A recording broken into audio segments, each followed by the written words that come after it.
Hi, I'm Chef Jamie Vincent Bordonaro, and this is Pursuit of Passion, where I share with you mouth-watering recipes, tips, and techniques to give you the tools to create memorable meals for you and your loved ones. And today we have some exquisite lamb chops from Theo's Swallow Fork Ranch out of Colorado. We're going to pan roast them, get some beautiful caramelization, and take advantage of the benefits of the Maillard reaction. We will serve them with some gorgeous Lacinato kale that we will braise, give it some nice depth and aroma. And we will also be making beautiful, fantastic kale chips out of some organic red kale from Whole Foods. And we will top the lamb with an acidic and bright mint salsa verde. This dish is sure to be a wonderful bridge between the oncoming spring with its acidity and brightness, as well as a bold, aromatic, roasted, flavorful collection to get us through the rest of the winter freeze. Let's cook. And here we have the main components of our lamb dish. The beautiful star of our show, our Colorado lamb chops. Over here we have shallots, garlic, and rosemary for the basting of our lamb. We have fresh mint for the mint salsa verde. Our organic red kale that we will use to make lovely kale chips for texture and flavor. And of course, the Tuscan Lacinato kale that we will use in our braised kale component. And we'll also be using the beautiful balsamic vinegar out of Modena that will offer its acidity both to the mint salsa verde as well as to the braised Lacinato kale. Our wine that will be featured is a lovely Chianti Classico. I'll talk more about that a little later. And our salsa verde would not be as luxurious without this gorgeous extra virgin olive oil. Let's get started on the prep work for the braised Lacinato kale. We have our kale, we have an onion for aroma and balsamic vinegar for acid, and some beef stock that will help to enhance the richness and savory element of the dish. Start out by slicing off the top and bottom of your onion. And since we're slicing it, we don't have to worry about keeping the layers intact. So we'll get that peeled real quick. Slice right through, even thickness with the slices, and set those aside for later. Now, cleaning the Lacinato kale, you just want to pinch at the stem end and simply run your fingers through to remove the beautiful leaves that we will eventually chiffonade to put into our braise. Once you have all of the leaves peeled from the stems, we're going to go ahead and use the chiffonade technique. We'll layer a few at a time for efficiency's sake and go ahead and run our knife through to chiffonade. Let's get some canola oil hot in the pan and add our sliced onions. We're going to add some salt for seasoning and to draw out some of that moisture and let our onions sweat and begin to cook those down. Once they become translucent, we add 1 tablespoon of minced garlic and begin to sweat that down as well, not allowing it to become browned or too dark, which would make it bitter. And then we can add in our chiffonade of kale. Add some salt for seasoning, for flavor, to draw out some of the moisture as well. And we can add in our balsamic vinegar. Let's go ahead and give that a good mix. And we'll reduce the liquid by about half before we add in our beef stock. And same idea, we're going to continue to reduce this down, let it cook, let all of the flavors intensify. And once you have the mixture down to where it is still moist, but most of the liquid has evaporated, you have a beautiful concentrated braised kale. Moving on to our kale chips. Preheat your oven to 325 degrees Fahrenheit. And similar to the Lacinato kale, use the pinching technique to remove most of the leaves, but you do want to keep these a little bit more intact since we're not slicing these, and we want as whole as possible pieces that will create really incredible, intense, dramatic chip structures.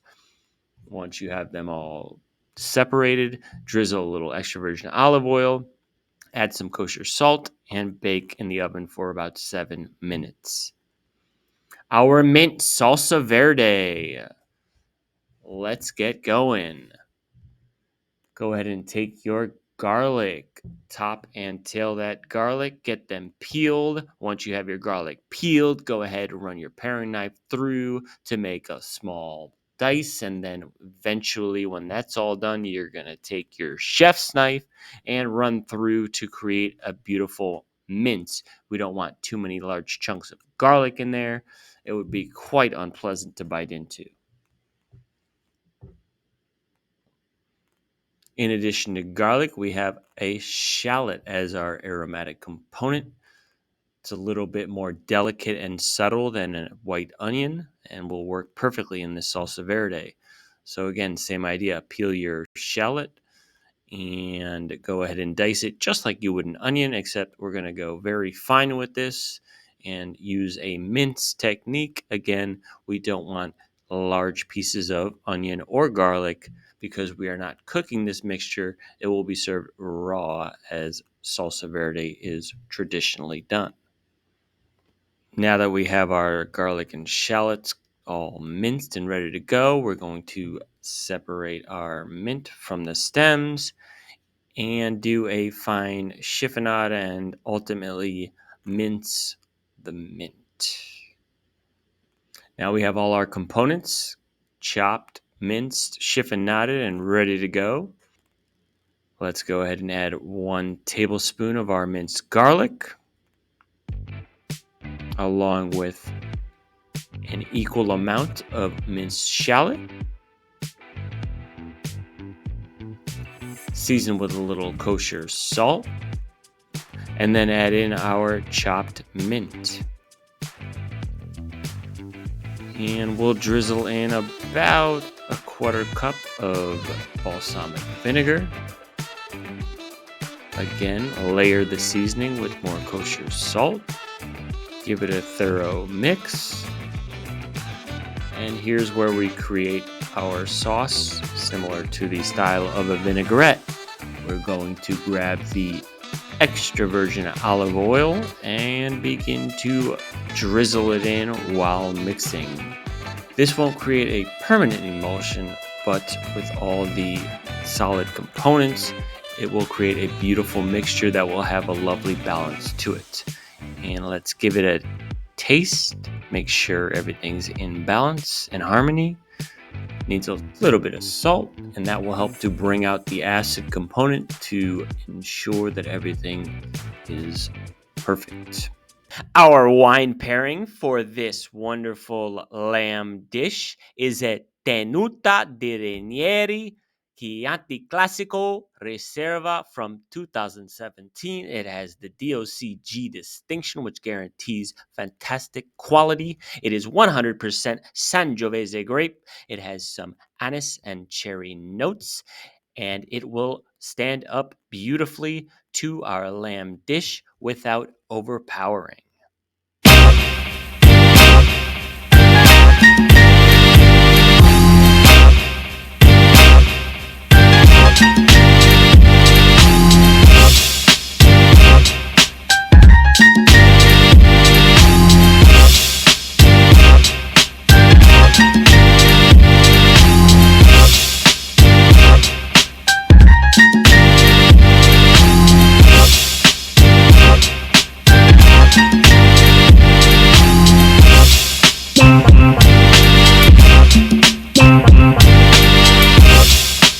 Now, on to the critical step of seasoning our beautiful lamb chops nice and evenly on both sides with some kosher salt done at a little bit of a height to ensure diffusion and spread of that salt all over the surface area of our lamb chops, and some freshly ground pepper as well to add a nice accent that melds really beautifully with all of the components.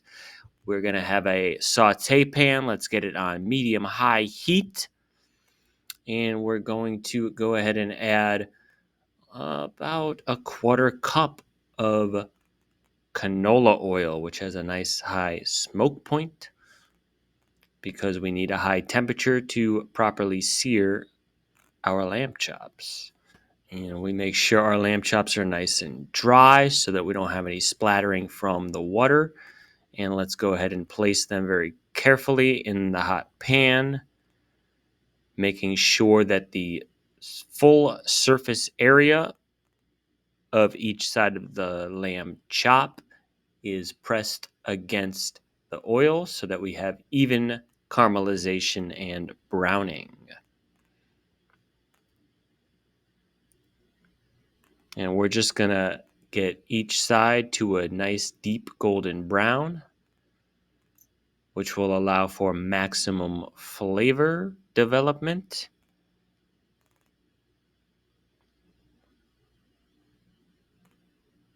And you can get your oven to 375 degrees just in case you want to cook the meat past medium rare or even rare to medium rare, which is where we're searing it to. And you can see we're flipping the lamb onto its fat side. We need to do this to render out some of that fat, which would otherwise be unpleasant. But now, once we do this rendering, it will help to create a much more pleasant texture that you can enjoy with the finished chop. We're going to go ahead and make sure we turn the lamb over and get each side evenly browned. And without further ado, of course, even though basting the lamb in its own fat is a lovely flavoring option, a little plugra butter doesn't hurt.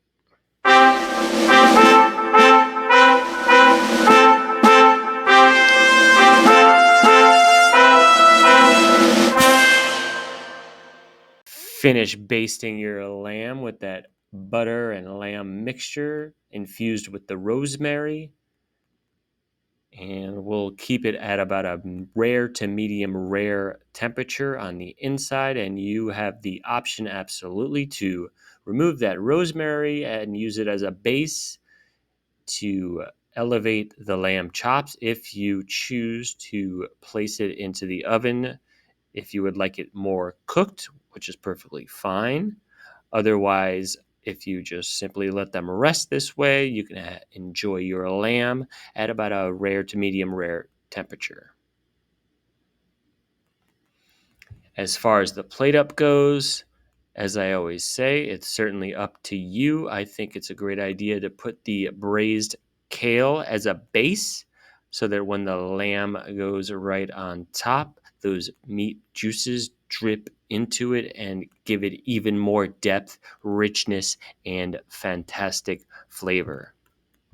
Thank you all so very much for tuning in. I hope you enjoyed. I hope you learned.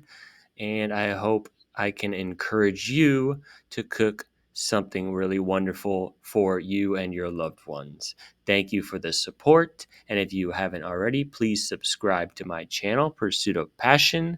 Feel free to throw a like on this video if you enjoyed it.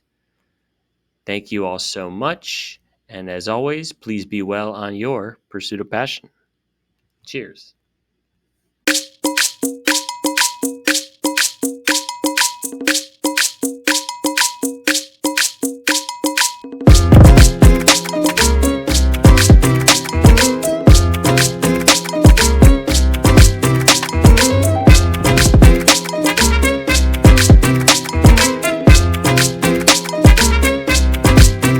Switch.